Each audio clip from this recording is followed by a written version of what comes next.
Սիրելի հայրենակիցներ, նախ մի հայտարարություն։ Իշխանական պատգամավորները արդար թափանցիկ ընտրությունների կազմակերպման համար այստեղ ելույթներ ունեն։ Կառավարությունը կարող է, օրինակ, վերնաշապիկը պատռի վստահեցնելով, որ վարչական ռեսուրս չի կիրառվում։ 1 ժամը, որ ազգային ժողովի շենքից դուրս եմ եկել, գնացել եմ Բագրատ Սրբազանի և 18 արդարների դատին։ Իդեպ դատը չկայացավ, գիտեք ինչի, որտեղ ոստիկանները տնային կալանքի տակ եղած երկու մեր արդարների չէին բերել դատարան, զբաղված էին։ Այդ ընթացքում մի քանի ահազանգ եմ ստացել պետական համակարգից։ Դուք կարաք ասեք, որ ճիշտ չեմ ասում, կարաք ասեք, որ բացառում եք, դուք ժողովրդավարության հրեշտակներն եք,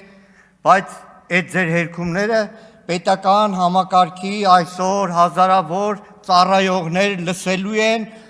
ու համոզված ասելու են, որ ճիշտ չեք ասում։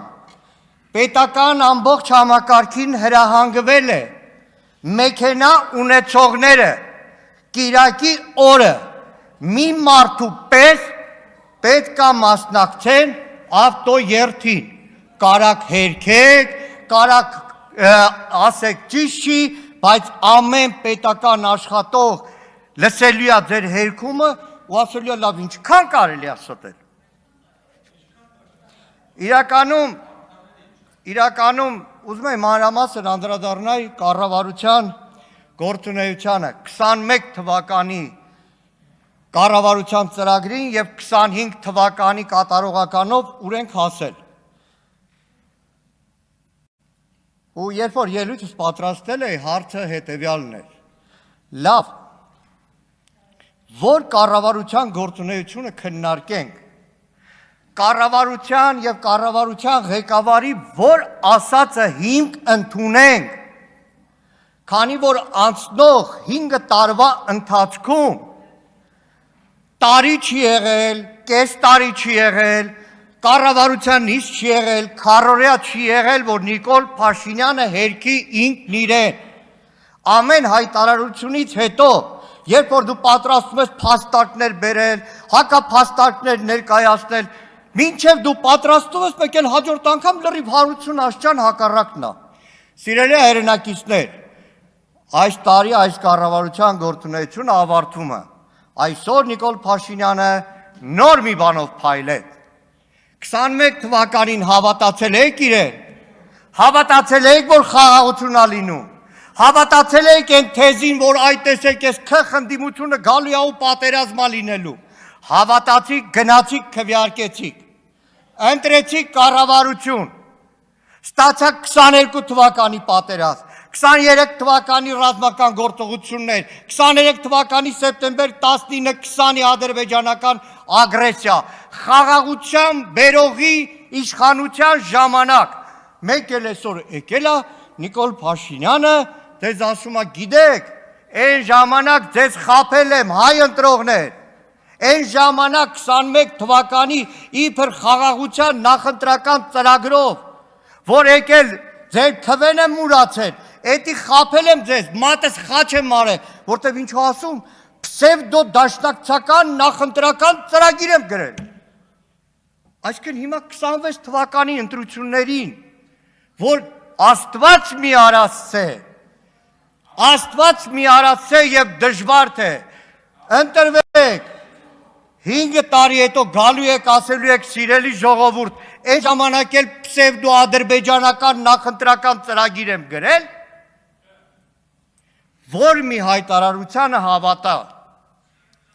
Արցախի հարց, աշխարհում Հայաստանի տեղի հարց, Թուրքիայի, Ադրբեջանի հետ հարաբերությունների հարց, այս տարիների ընթացքում այնքան հակասություններով, այնքան իրարամերժ հայտարարություններ արել, որ դրանք շատ ավելի վատ են, քան այս 4-5 տարիներին Նիկոլ Փաշինյանի փոխած տարբեր անճոռնիկ գլխարկների քանակը։ Ամեն անգամ նոր մի գաղափար, որ ի հայտ է բերում, այնպիսի չկմեղանքով, այնպիսի խեղճությամբ, թե գիտեք, այն ժամանակ այդքան ես տեղեկություն չունեի, այն ժամանակ այդքան լուր չունեի, հիմա նոր մտածել եմ, հասկացել եմ, ու ամեն անգամ վերջին ճշմարտությունն է ասում։ Հետո կարճ ժամանակ հետո այդ վերջին ճշմարտությունը ձևախեղվում է։ Նայեք, Հայոց ցեղասպանության թանգարան ինստիտուտի տնօրենին անօրինական գործից ազատելուց հետո Փաշինյանը հայտարարում է, որ կառավարության գործունեության դեմ որևէ պետական պաշտոնյա չպետք է դեմ խոսա։ Համաձայն եմ։ 19 թվական, երբ որ Արցախը Հայաստան է եւ վերջ գոռում եք Ստեփանակերտում, Ցեղասպանության թանգարան ինստիտուտի նույն այն ժամանակվա տնօրենը, որ հանգարց ասել, չէ, պարոն Փաշինյան, այդպես մի արեք, դուք չէ որ բանակցողն եք Հայաստանի ու նաեւ Արցախի անունից, ձեր հայտարարությունը կարամ ցանկացած մեկը անի բանցի բանակցողից, որ փակուղի չմտնի բանակցությունները, այդ ժամանակ էլ եք ասելու, կառավարության քաղաքականության դեմ ոչ մեկ իրավունք չունի խոսելու։ Թե նույն այն գիրքը 20-րդ դարի սկզբին Կովկասում հայերի դեմ ադրբեջանցիների վայրագությունները ըստ ամերիկյան մամուլի գիրքը, վաղը որ հանգարց պետք է կապ նորից մեր արտաքին քաղաքականության մեջ, չկմեղանալու եք, ասելու եք դե այն ժամանակ բենսին տված գրքի մասին այդքան ճիշտ պատկերացում չունեի։ Թե Կազիմիրովի գրքի նման, որ Պուտինին կարելի է Կազիմիրովի հուշերը տալ, հետո գալ ասել, որ գիտեք, այդ ամեն ինչը թոք էր մեր վզին փաթաթած։ Որ մեկը հիշեր, Արարատը ասել է ռևանշիզմն է, հիշես, թե 20 թվականի օգոստոսի 10-ին Սևրի դաշնագրի 100-ամյակի առիթով պաշտոնապես վարչապետի պաշտոնը զբաղեցնող անձը հայտարարություն է անում, առաջին անգամ 30 տարվա մեջ պաշտոնապես Հայաստանի որևէ ղեկավար Սևրի պայմանագրի մասին չի խոսել։ Ես կարող եմ խոսել Քրիստինե Վարդանյանը, Արմենուհի Կյուրեղյանը, ցանկացածը, բացի Հայաստանի Հանրապետության ղեկավարի պաշտոնը զբաղեցնող անձը, որը 5 տարի հետո գա, արդեն մենակ Արարատ ունենալը համարի ռևանշիզմ։